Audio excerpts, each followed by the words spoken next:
News of the daytime.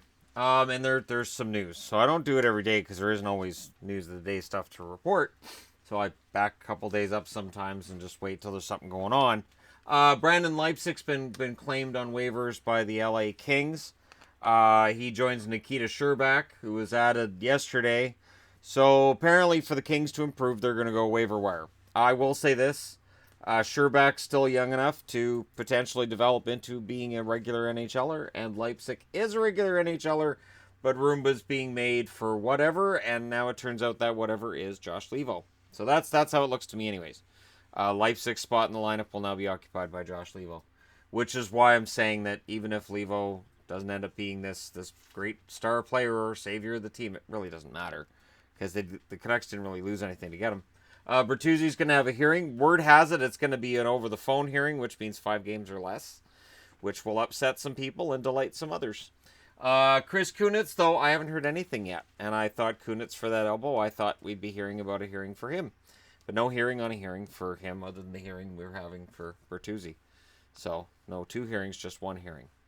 Maybe George Peros only has time for 1 a day. Maybe Kunitz gets a hearing tomorrow. I don't know.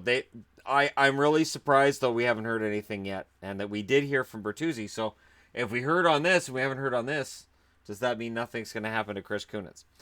Your 3 stars of the week, Mark Scheifele, Aiden Hill, and Jonathan Huberdeau. If you had a bet somewhere in Vegas on Aiden Hill being one of the 3 stars in the NHL at any point this year, congratulations on winning $1 million because nobody had a bet on that one. The Hershey Bears had teddy bear throw night, and they totaled up 34,798.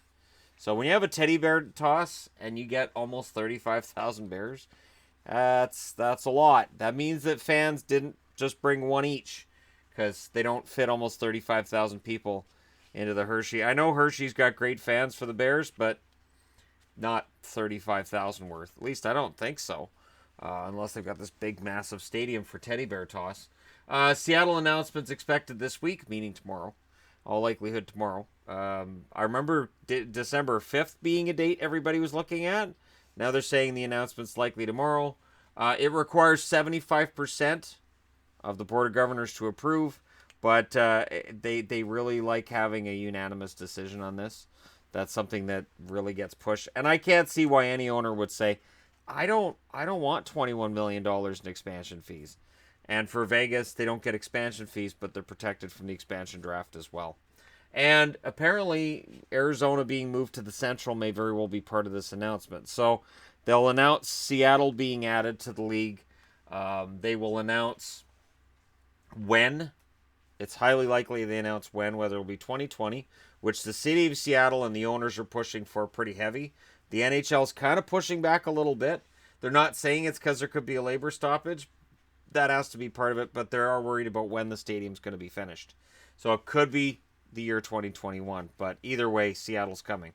And Instagrammer, Michael Grabner, posted a gnarly picture of himself dealing with an eye injury from the other night. I'm glad he's okay, but he's out indefinitely. And when you see the picture, you go, yeah, that's probably going to take a little while to heal. And for Buffalo fans, Pominville's out tonight. So we'll see how bad that may or may not be. There were rumors that he might be going back to Buffalo, and now he's on the ice today. I mean, he didn't go back to Buffalo, but we'll see what happens with him. And no one was fired by the Flyers today. It's been 5 days. You might expect somebody to be fired. Nobody was fired today. And I'm going ahead and putting up, hey, is Gritty being interviewed for the next GM?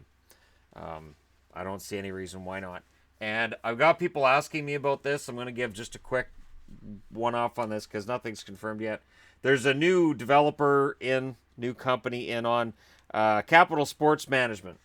New developers potentially for LeBret and Flats. And, of course, that's where there was a deal in place for a group that included Eugene Melnick to put a building in downtown Ottawa for the Senators. Now, the new group is saying, yeah, we'll put up an NHL building, and people have been talking to me and saying, well, see, so the Senators could just move there. It's no big deal. But the question becomes this. If Eugene Melnick doesn't own a building, does he have any interest in moving there? And there's some concern that maybe he'd say, I don't really have an interest in a building I don't own. So that if they do try to put a building in there that's NHL level and they say, hey, Eugene, we'd like to have the Senators here, he may very well spoil that deal too. I get the feeling he's not easy to deal with in terms of business, and that he may very well look at this and say, you know what, I have the rights to that. This is my team, and I get full say, and I don't pay any rent, and I roll the concession money's mine. And for developers, if they're going to put millions into a building, they're going to want to own it too. So that's where we could end up seeing an issue. But again, until it's 100% announced, and until I hear Melnyk saying, yeah, no, we'll play in that building even though somebody else owns it and I'll have to pay for the rights to be in there, we'll see. There's a reason that owners build their own buildings and do what they can to have full control over them, because that enables them to get so much more revenue and so much more money than renting it out so they can play there. All right, but there you go. There's your news of the day.